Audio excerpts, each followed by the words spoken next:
Y llamará su nombre Emmanuel, que traducido es Dios con nosotros. ¿Por qué cree que es necesario que la palabra Emmanuel está en el idioma arameo, hebreo? Emmanuel no está en español.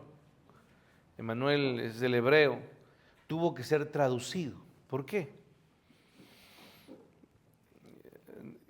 Y contesto con otra pregunta. ¿No habrá sido para demostrar que Emmanuel refería también o incluía también a los que no eran judíos, a los que no éramos judíos, a los que éramos gentiles en ese momento, y por eso se tradujo a la lengua principal de ese entonces, esto es al griego? Llama mi atención que la palabra traducido en todo el Nuevo Testamento únicamente aparece en dos ocasiones. En Mateo 1 y en aquel momento cuando Jesús lleva aquella cruz y en esa cruz clavaron y pusieron un texto. ¿Se acuerdan? Y dice, y traducido es. Son las únicas dos veces. Se usó tanto en el nacimiento de Cristo como en la crucifixión de Cristo. Cuando se expresó que era rey de ¿qué? De los judíos. Esto llama mi atención. No solamente entonces Él fue nacido a los judíos. No solamente Él murió por los judíos. Él nació a nosotros y Él murió por nosotros.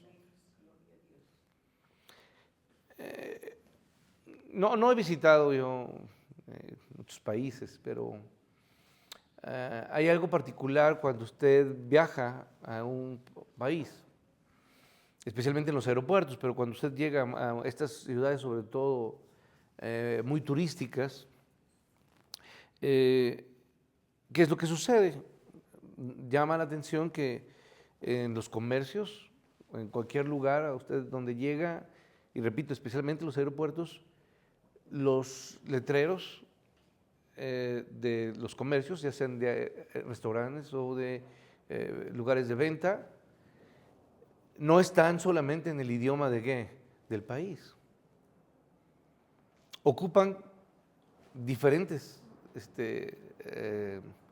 idiomas, ¿no? Los idiomas quizá más particulares, italiano, alemán, inglés, obviamente, ¿sí? Francés. Incluso ya ha crecido tanto el español que se ocupa a veces también el español. ¿Y esto es por qué? Pues obviamente están interesados en incluir, en proporcionar y que la gente pase y se sienta en un lugar donde pueda ser bienvenido. Es más, en muchos lugares, repito, insisto con los aeropuertos, lo primero que usted llega es welcome, bienvenuto, ¿no? Bienvenido, para que usted se sienta en un fresco ambiente, que pueda sentirse usted cómodo. Y eso es en realidad el fin de esto, de ocupar un lenguaje que pueda incluirlo a usted y a todos los que viajan y todos los que llegan. Entonces, esto es para que la gente pueda entrar, pueda comprar. La palabra más común, repito, es bienvenido en estos lugares. Entonces, traducido, significa que diferentes naciones están involucradas. Emmanuel, repito, está en hebreo, pero nuestro texto nos dice que fue traducido. Y esta traducción para nosotros, ¿qué es, hermanos? Dios con nosotros. ¿Se nos traduce para qué? Pues para que sepamos que somos invitados, que somos convidados, que somos bienvenidos y que Dios ha visto nuestras necesidades.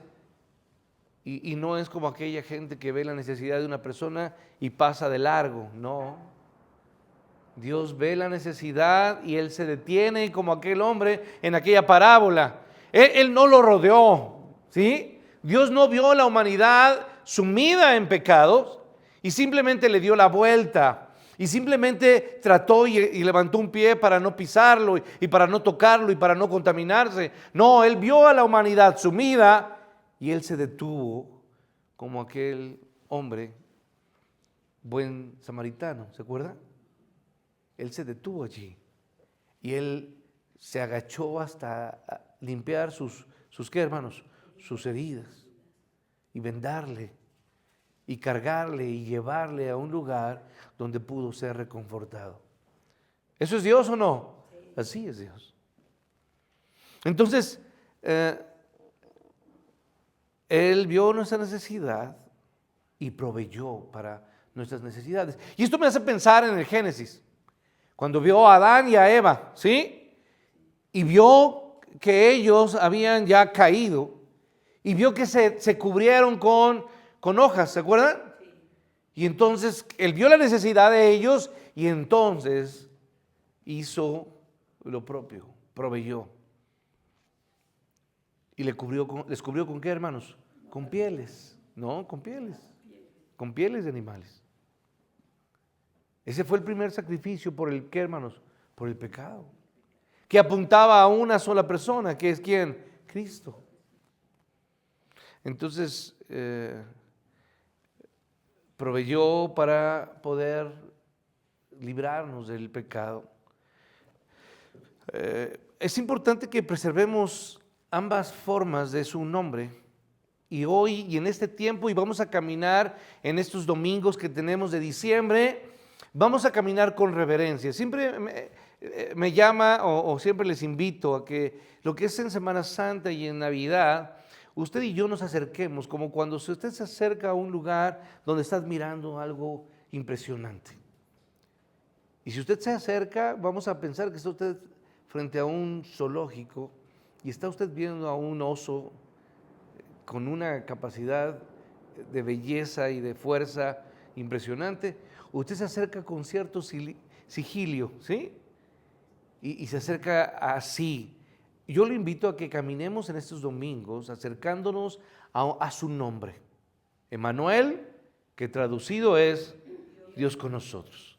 Y nos acercamos de esa manera para contemplar de forma reverente y esperemos que esto suceda, hermanos, porque finalmente yo espero aquel día donde judíos puedan decir Emmanuel y donde gentiles puedan cantar Dios ¿qué? Dios con nosotros. Llegará el día donde judíos y gentiles alaben al mismo Emmanuel y Dios con nosotros. Judíos y gentiles. Y esto sucederá en aquel día. ¿Cuál día, hermanos? Cuando Cristo, cuando venga el Rey. ¿Sí? Él vendrá. Y cuando Él venga y descienda del cielo, entonces los judíos entonarán Emmanuel y los gentiles cantaremos Dios con nosotros. Nuestro texto habla de un nombre de tantos nombres que se le ha dado, un nombre que se le dio a nuestro Señor Jesús. El verso 23 dice, y llamarás que su nombre Emmanuel. Hoy me detengo y le digo, hermanos, hoy generalmente las personas ponen ya nombres a sus hijos y ya no, como que ya no les interesa mucho su significado. Hay algunas personas que sí, pero hay otras no. Le pusieron ¿cómo? Le pusieron, híjole, quiero decir que no hay ninguna Brittany aquí, ¿verdad? O de repente le pusieron, bueno, no voy a decir, pero no se va a usted sentir, ¿verdad? Pero ponen tantos nombres ya del de moda, el que salió en la película, ¿no? Ya la película de moda, yo no creo que a lo mejor hasta al rato a un niño le van a llamar Sonic, ¿no? Pues porque sí le gustó, ya la gente le pone a sus hijos el nombre que le gusta, en serio, hermanos, yo se los digo. Si es un presidente, ¿no? O si es una persona que rompió un récord. Hay niños que le han puesto Michael Phelps, aunque Phelps es apellido, pero ya le pusieron así. Y sus dos nombres, el primero es Michael y el segundo es Phelps. Y le ponen el nombre de moda, o la persona, o el artista, hombre o mujer que brille. Pero en la antigüedad, o en el Antiguo Testamento, no sucede así. Cada nombre tenía un ¿qué, hermanos? Un significado.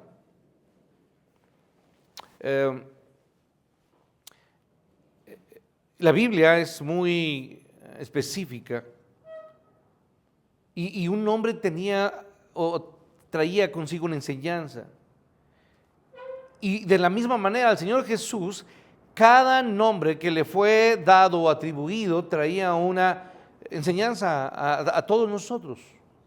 En relación a Él, los nombres indican o nos indican muchas cosas. Uno de lo que acabamos de ver hace un momento está en Isaías 9. Usted lo conoce, Isaías capítulo 9, verso 6. ¿Lo recuerda usted? Y se llamará su nombre como, hermanos, admirable, consejero, Dios qué, Dios fuerte, Padre eterno, príncipe de paz.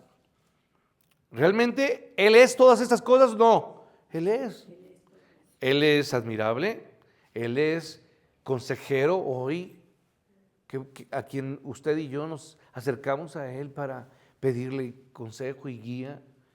¿Él es Dios fuerte o no? Hermanos, Él es Dios fuerte, Él es Padre eterno y Él es príncipe de paz.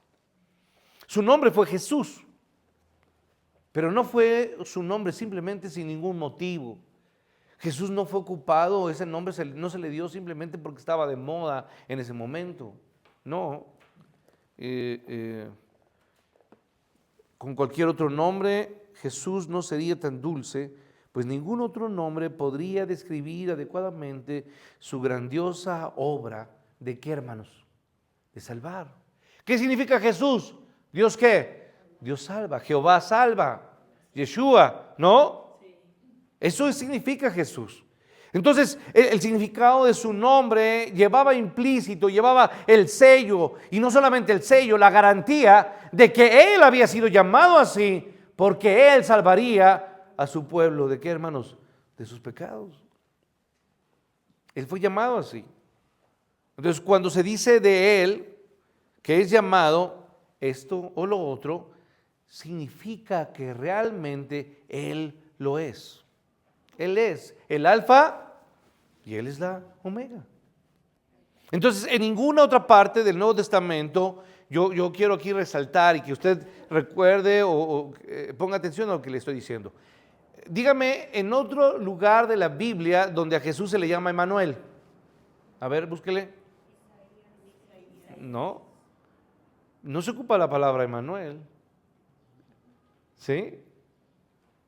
Y usted puede verlo allí, pero nuestro Señor es llamado solamente Emmanuel de una u otra manera, no en forma implícita o textual, no es Emmanuel, pero sus apóstoles, cada uno de sus apóstoles y sus discípulos le llamaron con ese nombre de forma indirecta.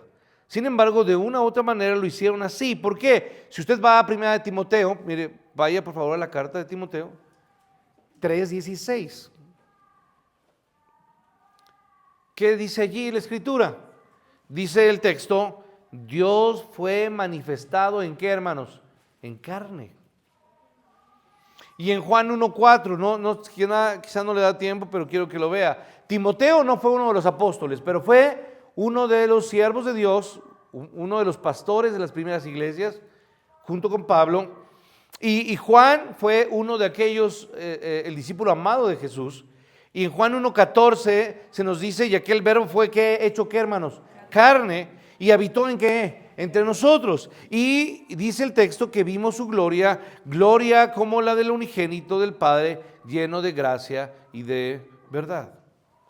Yo entonces le digo, ¿ellos ocuparon la palabra Emmanuel? No la ocuparon. Pero lo interpretaron con frecuencia con traducciones ilustrativas cuando hablaron del majestuoso título y nos dan de formas diversas lo que significa Dios con qué, hermanos? Dios con nosotros. En la persona de quién, hermanos? De Jesucristo. Timoteo dijo, Dios se hizo ¿qué? Carne. Dios encarnado. Juan habla de que el verbo fue hecho ¿qué? Carne. Entonces, esta encarnación, este Dios humanado, significa que Él vino ¿a quién, hermanos? A nosotros. Es un glorioso hecho de la más alta importancia que debido a que Cristo, Jesús o Jesucristo, nació en el mundo, entonces el hecho de que Él haya nacido en esta tierra, eso le hace y le da toda la fuerza para llamarlo Dios. ¿Con quién, hermanos? Con nosotros. Vamos a dividir el texto en dos partes y debemos reflexionar con el mismo énfasis cada palabra de la que está en este texto. La palabra primera, Dios, Theos. No podemos dudar ni por un momento que la deidad estaba en esa persona que se le llamó como, hermanos, Jesús, o en este caso como Emmanuel. ¿Sí? Hermanos, no podemos dudar que Jesús era, ¿qué, hermanos? Era Dios, Dios encarnado, Jesucristo. Su deidad es una doctrina fundamental. Hermanos, no serviría de nada estar congregados hoy aquí, hermanos, y simplemente decir que Jesús fue un gran hombre, fue un gran personaje histórico. No, hermanos. Uno de los fundamentos de la fe cristiana es que Jesús es, ¿qué, hermanos? Dios. Jesús es Dios. Entonces, este fundamento tan importante de la fe cristiana es algo que usted y yo tenemos hoy en este tiempo, recordar y afirmar y poder tener presente. Jesús es Dios. Esto es, Él era completamente hombre, pero era completamente, ¿qué, hermanos? Dios. Y se unieron en una persona dos naturalezas, naturaleza humana y naturaleza, ¿qué, hermanos? Divina. Es algo que usted y yo quizá conocemos, escuchamos, sabemos, pero no podemos entender. ¿O alguien puede explicarme esto, hermanos? No podemos entenderlo. Dios se unió en su naturaleza de Dios. Dice que Él se despojó a sí mismo. Y Él tomó forma de ¿qué, hermanos? De hombre. Que no se aferró a su gloria. Él se unió a la humanidad. Y yo preguntaría, ¿quién puede encontrar a Dios mediante la investigación? No, hermanos, no es así. Esos grandes misterios de la piedad que representa, como Pablo lo dijo, cosas que aún están escondidas para el conocimiento, ¿qué, hermanos? Humano. Aún en lo profundo de Dios, dice Pablo en primera carta a los Corintios 2:10, eso está más allá de la capacidad de nuestra mente, de la mente humana. Entonces, nuestra pequeña mente podría perderse en el vasto. Yo no sé si a usted le ha pasado, hermanos, pero si usted es excelente nadador y está en un mar y sale y nada y se mete en lo profundo, hermanos, donde usted pierde de vista, ¿qué, hermanos? La costa, usted tiene un peligro grave de no poder, ¿qué, hermanos? Nadar y saber hacia dónde tiene que nadar. Usted cree y nada hacia donde usted cree que va o está la costa, y lo que va a hacer es que cada vez se va ¿qué? A alejar más. Y eso es lo que sucede, hermanos, con la mente diminuta del ser humano. No tenemos capacidad de comprender la grandeza de la majestad de Dios. No podemos. Nos perdemos en este misterio de la piedad. Ahora, que permanezca como un asunto de fe, que Jesucristo se hizo hombre, es algo que nosotros lo sabemos no porque lo entendamos, sino porque simplemente lo creemos. Amén. No es algo que podamos entender en completo. Dios se reveló a través de este hermoso libro pero se reveló de la mejor forma a través de la persona de Jesucristo. Y Él nació en un pesebre, lo sabemos, y Él fue cargado en los brazos de una mujer, ¿sí o no, hermanos? Él fue cargado en los brazos de una mujer y vivió una vida como cualquier otra persona. ¿Sufrió? Sufrió. Él vivió en una vida de sufrimiento y finalmente Él murió sobre una cruz como un malhechor. Fue Dios, fue hombre. Dios sobre todas las cosas, como Pablo lo dice, bendito por los siglos. Romanos 9, 5. Quien sustenta todas las cosas con la palabra de su poder. Hebreos 1, 13. Entonces, no fue un ángel, hermanos. Tenga cuidado. Hemos dicho que Él fue hombre. 100% hombre. Él es Dios. No vino Él en forma de hombre, pero como espíritu. No podemos. Esto no es lo que enseña la palabra de Dios. Él no era un espíritu con forma de hombre. Él resucitó en cuerpo humano. ¿Sí o no, hermanos? No era un espíritu que volaba después de haber resucitado. No fue así. Él fue hombre antes de morir y después de morir. Entonces, esto para nosotros debe de quedar muy claro. No fue un espíritu que se unió a la humanidad, ¿sí? No es una deidad subordinada o un ser elevado a la deidad, como lo suponen absurdamente algunas personas.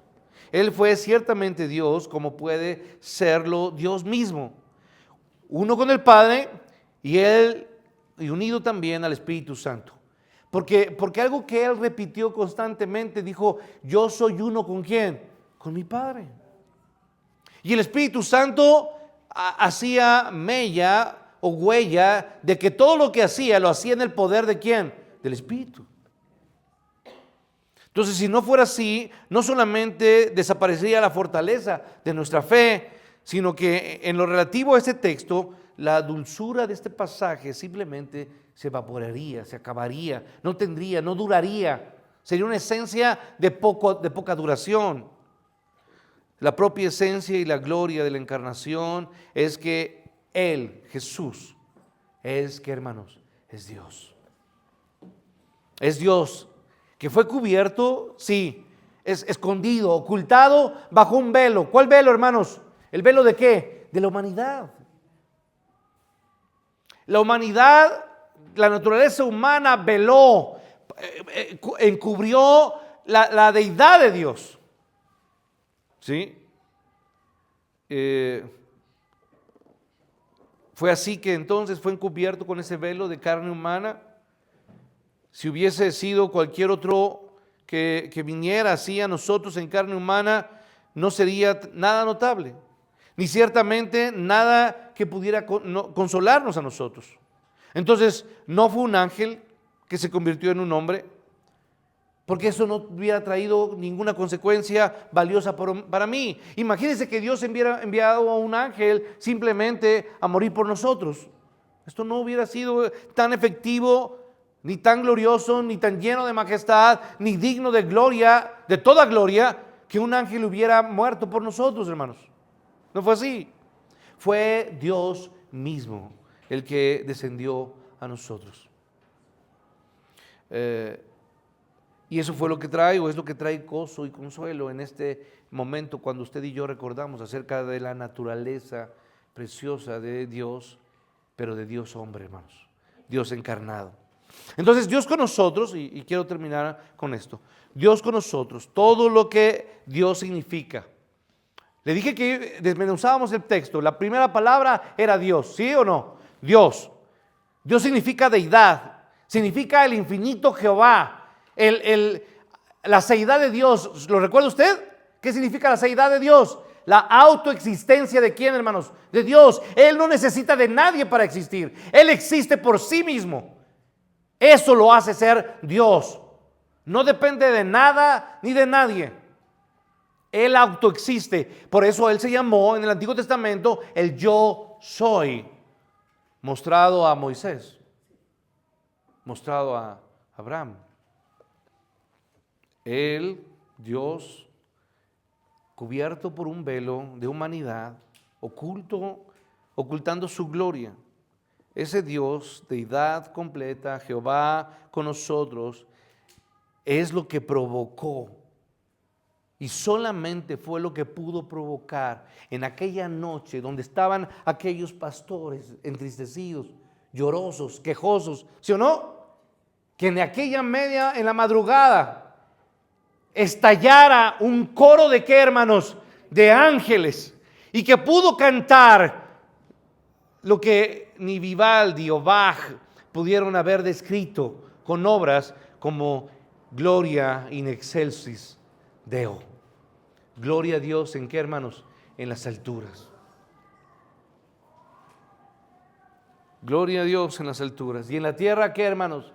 En la tierra paz y buena voluntad. ¿Para quién, hermanos? No para los hombres. ¿Para quién, hermanos? Para usted. ¿Y para quién? Y para mí. No es una buena voluntad extendida. Es aquellos que han vuelto sus ojos a Él. Porque la buena voluntad no llega a aquellos ojos que no le ven. La buena voluntad solo llega a aquellos ojos que le ven como Dios y como ¿qué? Como Señor de sus vidas. Es solamente que llega la buena voluntad a los hombres cuando uno le ve con una mirada, como cantábamos antaño, una mirada de ¿qué, hermanos? De fe. Es la que puede salvarte. Entonces, eso fue digno del conocimiento anticipado de los profetas. ¿Lo recuerdan? Isaías escribiendo 700 años antes. ¿Acerca de quién, hermanos? De Jesús. Y no solamente Isaías o profetas antes, Zacarías y otros más, sino también de aquellos sabios. ¿Los recuerda?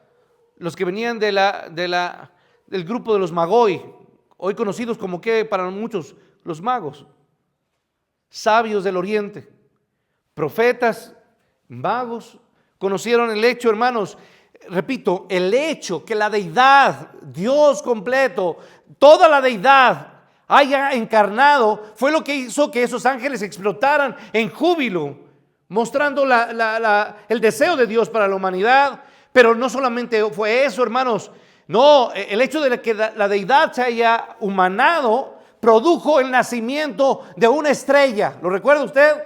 Una estrella que fue vista en el oriente, desde el oriente. Una estrella que anunció el nacimiento de quién, hermanos? De la deidad naciendo, haciéndose, humanándose como nosotros. Solo la deidad humanada fue lo que produjo cantos de adoración y formación de una estrella, el nacimiento de una estrella en los cielos. Y eso fue digno de ese hermoso hecho, el nacimiento de quién, hermanos? De Cristo. Entonces, eso también fue digno de qué, hermanos, de qué ha sido digno el nacimiento de Cristo. Bueno, que Cristo haya nacido es tan digno de todo, hermanos. Es tan merecedor y tan valioso y vale la pena, hermanos, que muchos hombres de la antigüedad murieron por causa de quién, hermanos? De Cristo. Sus cuerpos fueron flagelados, sus cuerpos fueron vejados. Muchos hombres. El primero de ellos que alzó sus ojos a los cielos, ¿se acuerda usted? Llamado ¿qué? Esteban. ¿Sí se acuerda? Él le dijo, él exclamó y dijo: Señor, no les tomes en qué, en cuenta lo que están haciendo. Esteban fue el primer mártir después de Jesucristo. Y otros después de él, hermanos, que fueron totalmente vejados. Cuando digo vejados, fueron burlados, hermanos. ¿Cuántos cristianos no murieron en el Coliseo? ¿No se acuerda? ¿Cuántos hombres no fueron usados como antorchas por Nerón, quemados y calcinados, hermanos? ¿Cuántos hombres y mujeres no murieron o no mueren hoy y no padecen hoy persecución por el nombre glorioso de quién, hermanos? De Jesús, el hombre hecho Dios. Entonces, hombres de Dios confesaron que Jesucristo era, ¿qué, hermanos? Era Dios. Eso fue lo que les molestó a todos, hermanos. No podían detenerlos y no pueden detenerlos y no podrán detener a la iglesia de Cristo, porque la iglesia de Cristo seguirá cantando y entonando y diciendo y proclamando: Jesús es Dios. Emmanuel, digno de toda gloria. No habrá ningún esfuerzo humano que pueda callar las voces de la iglesia y de los hijos de Dios. Nada podrá apagar la gran noticia, hermanos, las buenas noticias que fueron anunciadas en aquella noche. Noticias de gozo y de qué, hermanos, de gozo y paz. Digno de una vida santa para demostrar su poder consolador. Hermanos, termino con esta verdad con la que quiero que usted la tome y pueda subrayarla ahí. Vamos a Timoteo 3:16 para que usted pueda tenerla allí. Aquí tenemos la primera verdad de nuestra fe. Primera de Timoteo, y cuando lo encuentre póngase de pie para leerlo juntos. Capítulo 3, verso 16. Leamos juntos la palabra de Dios y dice la Escritura: e indiscutiblemente grande es el misterio de la piedad. Dios fue manifestado. Hasta allí. Indiscutiblemente. No hay nada que discutir. ¿Es un misterio? ¿Sí, hermanos, o no? No podemos entenderlo. Algo que no tenemos capacidad. Un misterio de la piedad de Dios. Pero Dios fue hecho, ¿qué, hermanos? Carne. Él nació en Belén. Él es Dios. Él es Dios con nosotros. Dios le bendiga.